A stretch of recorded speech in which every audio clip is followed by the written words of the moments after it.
Yes.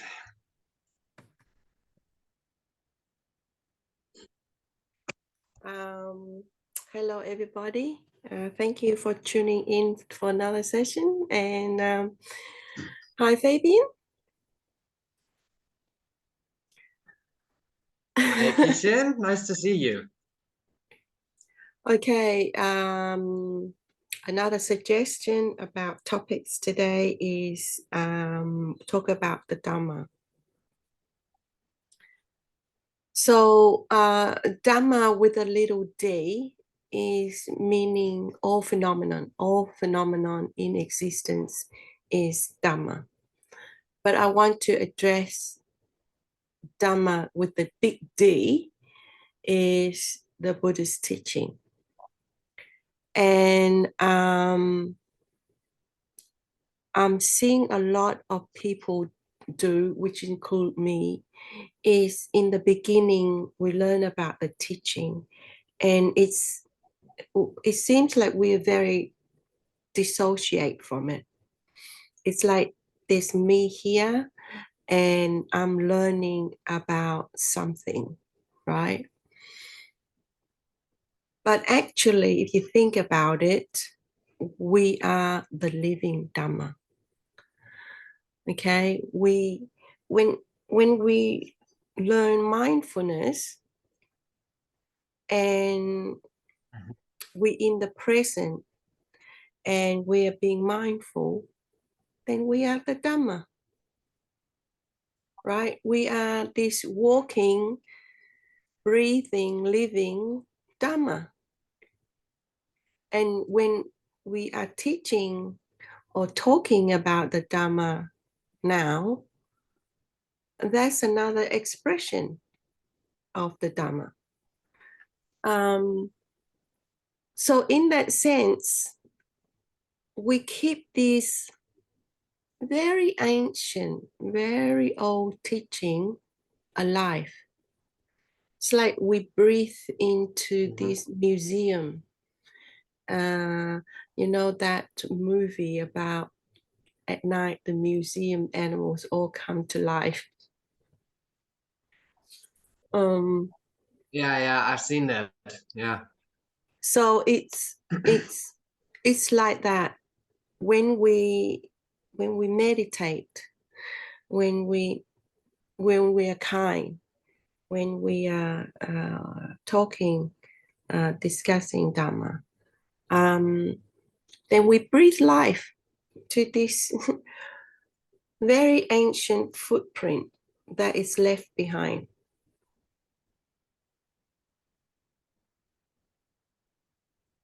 Yeah, that's a nice thought.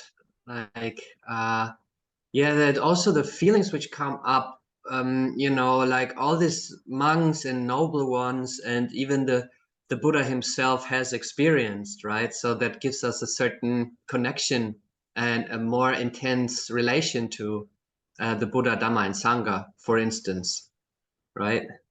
It's more than that. If you think about it, 2,500 years ago, the moon that the Buddha sit under to meditate is the same moon that's arise every month here. It can't be a different moon.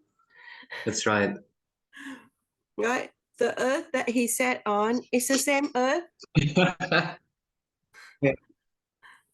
So pretty much everything's the same, but somehow we put him up there in the pedestal and we worship him, and then we put all his teaching into a glass cage and we lock it and we say, oh, it's too hard to practice, and then all we do is, you know, some tradition just practice merit, and then they would wish themselves to be born in another time with the Buddha. It's like, it's ridiculous, right? Because everything is here.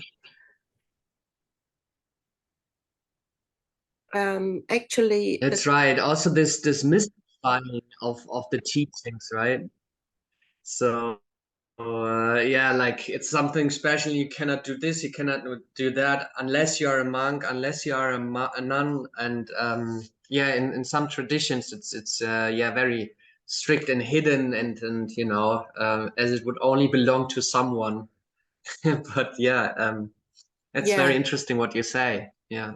So this is another thing I really don't agree with some tradition, because they're written by men, they're passed down by men, and there is this attitude of keeping everything secret, so so that the mystique, they protect their mystique, that protects their status, you know, which I don't agree. That's why we're doing these videos, to Yeah. be transparent, to share with everybody everything, because we are not a certain group that have more entitlement and more support and resources than the others. Everybody have the same equal, the same potential. Um, yes, we live in the Yes. market, and our practice is harder, but that just means we, it's all the more we need more support. Um, it's while other tradition just see us as a wallet, or a source of food, and then and then bring out bring out all this teaching to make us happy, being the source of food and being a wallet. So Yeah, that's it, right.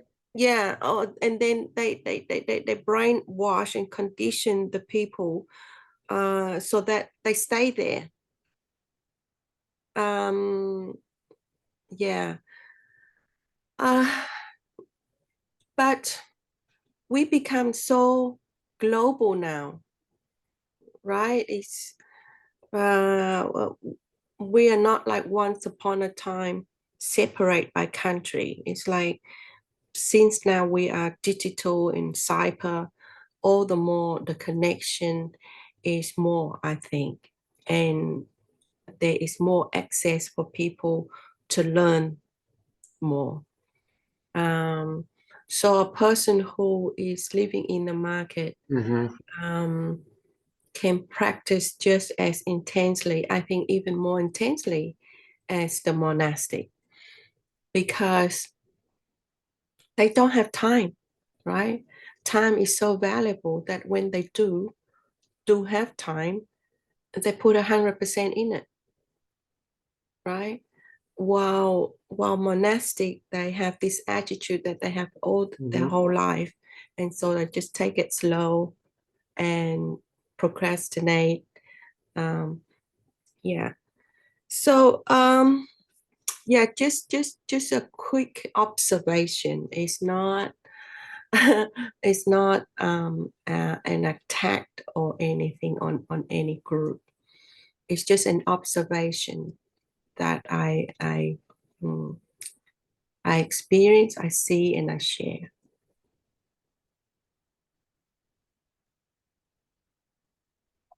Hmm. Yes. So what we're trying to do here in general is, yeah, to make it accessible to any kind of age, to any sex, to any yeah, to any ager. So so that also trying to clarify these myths, and this yeah, whatever secrets are there. I'm trying to talk about it, and sort of yeah, make it more clear. um so everyone should feel this way, that yeah, that they can do it actually in the markets. And actually, markets is a term when markets actually means that it is not monastic. So we are in the markets where things are available, where everything is colorful, where you grab for stuff and it's loud and noisy and chaotic. So that's basically markets. What we say here is mean the world outside of the monastery, just for people who are not familiar with that term. Um, yeah, so that's exactly what Kishin said here. I find the same, that people living in the markets, they don't have much time. They are very much loaded up with their daily duties, their functioning, their role, and have to encounter so many things which they actually need support and care and transparency in the way of the Dhamma, so that it helps them out of their whatever stressful situation. So yeah, so that's what we're trying to do. And yeah, and what do you find is so what are feelings and emotions there? So maybe we might connect it to what we said. So feelings and emotions do play a crucial role in it, right? Like in developing and all that. So yeah, I'd like to hear if you can say something about that, if you don't mind. Okay. when we talk about the Dhamma, a feeling is not emotion. Feeling is there's two type of feeling. There's the feeling that we detect in the body, the sensation, the pleasant, the unpleasant, and the neutral feeling. But feeling can be also in the mind. It's like you can feel something. I'm not too sure whether this will be really hard to distinguish unless you totally transcend your body and just be in the mind. And then there's bliss. Then you know there is the feeling. That is the mind feeling. Now, when when I say, when you have this emotion, have a look what's in your mind, what are you thinking? When there is this thinking and then this making up stories, not making up, but stories going on in your head about certain things, then if it loops enough, then it intensifies the feeling into emotions. So the two aspect of what we feel is very different. And we aim to feel, right? When things become emotions, then we know we are too much in the mind. We are not in the present moment. We are not in the So always that's why there is this habit of mindfulness in the body, so that we can detect the feeling before it becomes the emotions. Because if we feel something uncomfortable or pleasant, then we know that we already been triggered, right? We already something that Yeah. something that goes through our senses, and the mind pick up, and it runs away with the memory. It goes into association, and off it goes, looping and spiraling, and then it generate emotion. But in the beginning, we might not be strong enough to always detect feeling. Sometimes it needs emotion, strong emotion, to realize, oops. I'm in my head.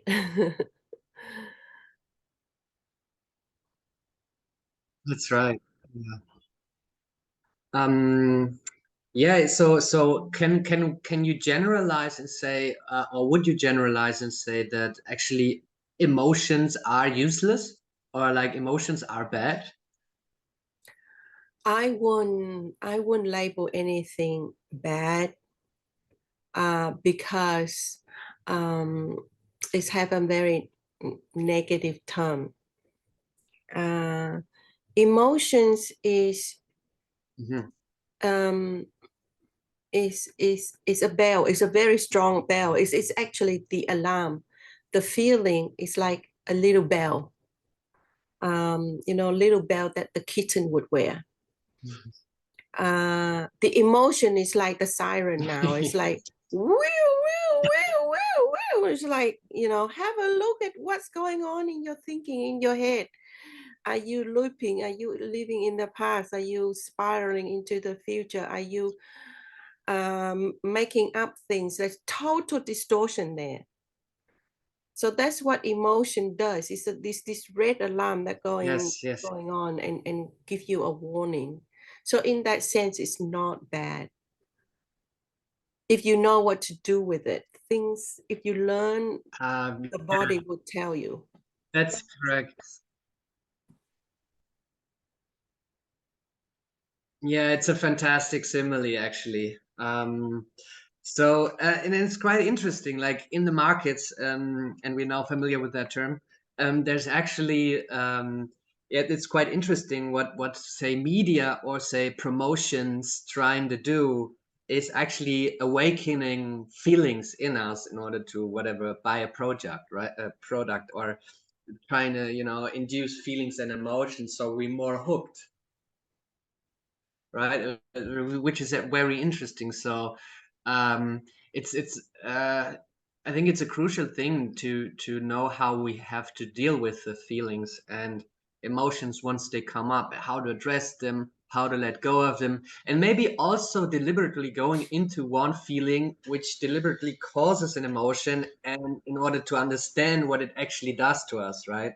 So everyone knows that, I think. So once we had a thought about whatever noise is outside, and then we're not liking it, so there's the feeling, right? And then from this not liking it, there comes anger, right? And this anger is then to send towards that person who causes that noise, and then we're actually quite stirred up and restless and whatever, right? So we're going into a spiral downward. So yeah, I Yeah, think it's very important to address it. yeah. I just closed the window, so otherwise, feeling and emotion come. Um,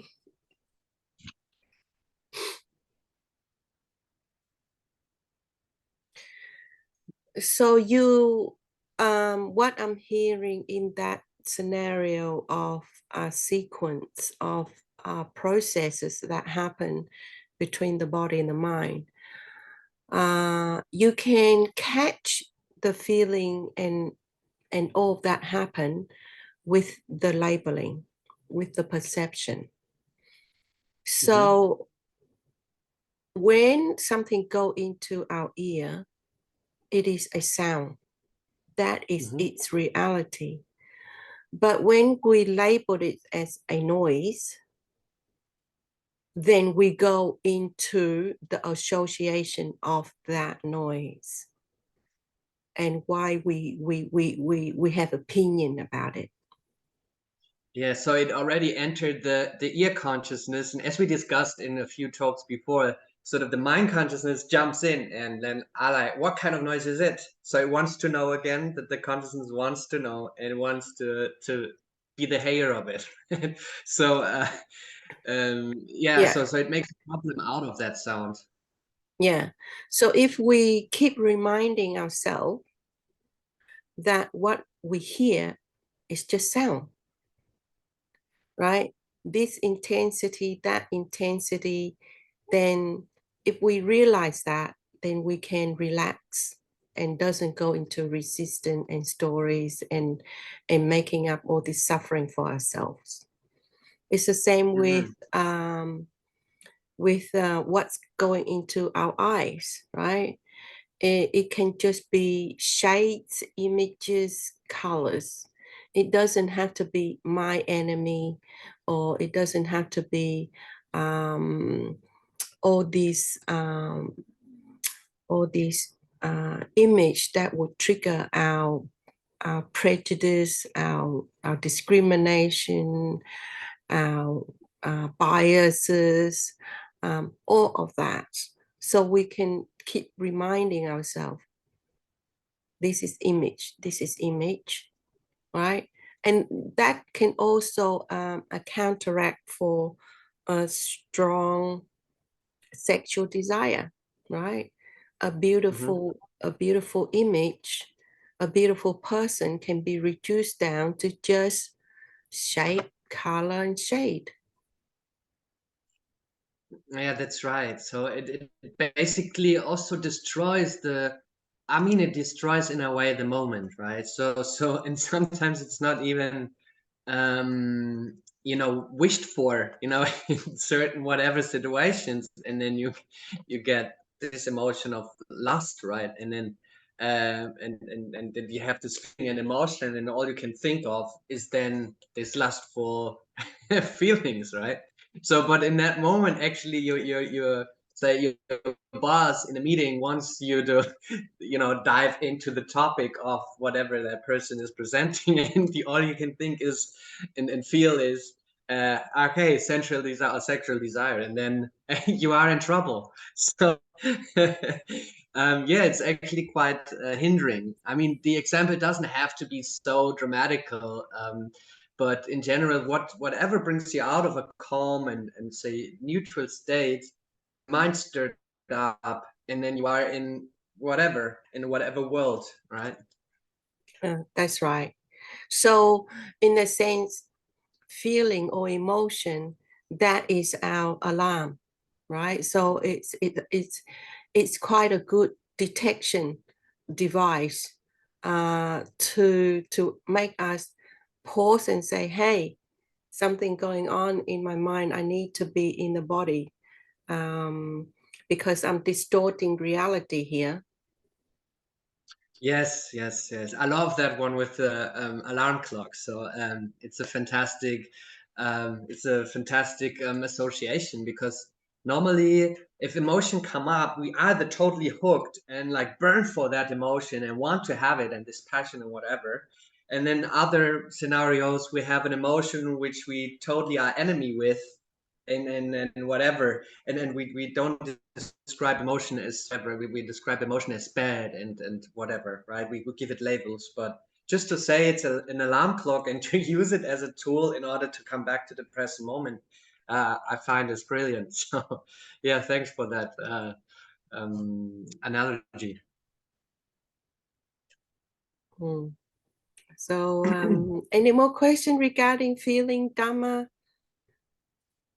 Yeah, maybe. So what we make, I don't want to go into labeling or whatever, but so what appeared now and what I understand is like if we have, I say, the five senses, and then they enter our consciousnesses, and then we have a thought, and that thought, or like labeling, and then we think about that label, that brings feelings, that brings emotions, and emotions might bring identification with it, and then we are in a different world, right? So could we say that also, like, yeah, actually it starts with a thought, and sort of, yeah, sort of, it's kind of like Um, a thought loop.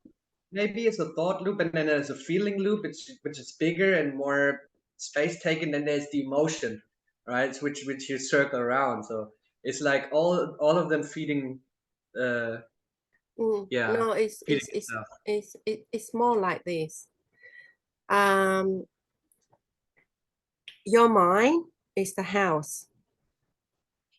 Your consciousness is the center of the house. Now, your house have doors and windows. That have 6 of them, and lots of stimulus, lots of triggers from the mind world and the physical world that keep in contact with these senses or these doors and windows. Now, if we are mindful, very strong mindful, and we learn to be the watcher, then we are in our house and we only let what stimulus enter which senses, right? And we don't let others come in. What does that mean? Meaning, like I say, we know, like, we hear this sound, and if it's remain sound, then it doesn't come into our house. That's But right. the moment we hear sound and we label that as annoying dog barking or annoying people arguing, then at that already enter our house, go through our doors, like we didn't keep it closed at all. We just totally open it and anything can come through. And it come in and it totally disturb our peace. Yeah, and it happens so fast, right? Like Yes. it happens so fast, and you have to be spot on, like having had the guard put on in order to protect actually the sense world, because otherwise, it protects one door. Say if you just being on, you protect your eyes from not encountering something which you know is going to trigger you, which you know is going to give you feeling and emotion. So the guard is just there, but it's not here, it's not here, it's not here, and not in the body, not in the mind. So it's very hard, right? Is it actually possible to train the mindfulness so good that it notes everything, like all the senses? Like, is that even Um, possible? okay, before I go into that, I need to clarify that there is the mind world. Okay, we see the mind as something that is uniquely belong to us, but it's not. It's like the animal doesn't belong to us. So anything that comes to our eyes doesn't belong to us. The Yeah. trees, the people doesn't belong to us. The same thing with the mind world. Uh, Thoughts, memories, it's not us. It doesn't belong to us, right? Hmm. We as the awareness, momentarily awareness now, so each now is an us, right? So anything that is 5 minutes ago, the memory of it is not ours now. It's gone. Yeah, it's Yeah, can't be us. Yeah. yeah, but it's there, right? We have memory of the past, we have the future aspiration, we have all these thoughts and ideas, and all this activity in the mind, and we think that's all ours, Hmm. while it is just the mind world floating and sharing with everybody else. That's why if you have an idea and you don't develop, somebody on the other side of the world would have the exact idea. Yeah, that's right. So Um, yeah, it is not possible, right, to develop such a strong mindfulness that you always in the present moment, always catching things. I think it's quite impossible. Because why? Because it is the nature of the self, right? The nature of the self can't be still. The nature of the self, it is dependent on all the 5 khandhas. It dependent on the thinking consciousness. So it can't always be in the body. the self doesn't just feed in the body. It doesn't just feed in the matter. It doesn't just feed in this material. It feeds the mind feeling. It feeds perception. It feeds in the thinking, the stories. It loves stories. It loves to relive in the past. It wants to go past, future. It doesn't want to be here. Mhm. That's the nature of the mind. It loves movement. Yes, it loves movement. But you say that, and we talked about that a few sessions ago, that there's not such a thing as multitasking, right? Because if there would be such a thing as multitasking, the, say, watcher or the awareness could be at any senses at the same time, right?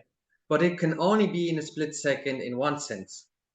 So, Mhm. but you say that it's not really a problem, that it can't be in say 6 different spots at the same time. So that you say it's not a problem. It's already enough that it sort of knows the, or like it's being in one sense, and that's already mindfulness, right?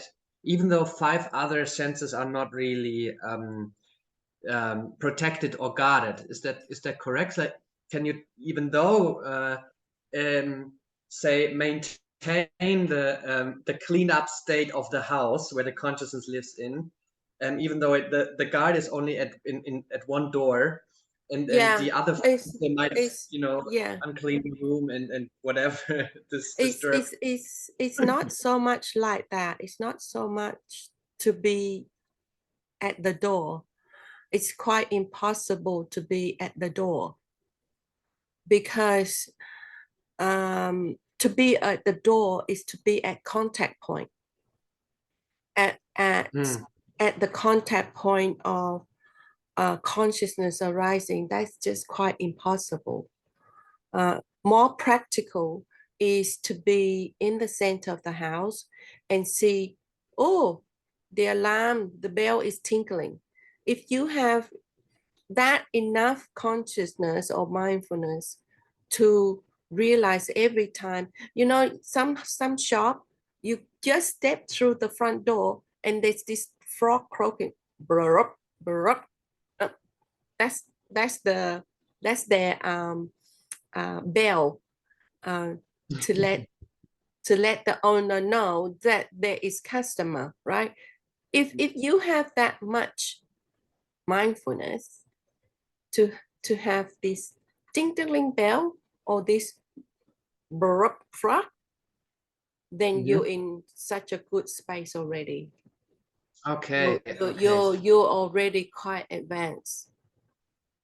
Oh, okay, fantastic. So you don't have to be at every sense door, No, because you say it that's is very, impossible. yeah, it's very, uh, say, hyper professional, to Mm. put it like that. I don't even know if it would be possible, like if you trained the mind for like 30 years, and then it might come from the center of the room to even the door. I don't know if that's even possible, because I'm not that far. Just playing with thoughts here. Yeah. Okay, so any more question? 4 minutes to go. 4 minutes ago. Well, I think we covered it. Well, maybe in our later talks we might dive into the feelings and emotions, maybe a bit more, because yeah, it is a very important thing. Like, there can also be like positive feelings, right? So if you, for instance, um, have a feeling or a thought arising that you want to train mindfulness, so or you want to train meditation, and that awakes a feeling of, actually, oh, that's nice, or oh, that's wholesome, or I want that, or I need that, because I see there is a point behind that to do this. So there can also be positive feelings, being in positive emotions like faith, maybe, right? So faith in, or trust, right, in one's own abilities, or in the Buddha, Dhamma, and Sangha, if you want. So And yeah, so we haven't talked about that, but only 3 minutes left. I'm not sure if we can cover that now. Yeah. Okay. Yeah. So we will leave that for next time. And thank you for tuning in. Yeah, thank you. And I'll Yeah. see you again. Yeah, it was nice talking to you. Bye, Fabian. Bye, Kishin.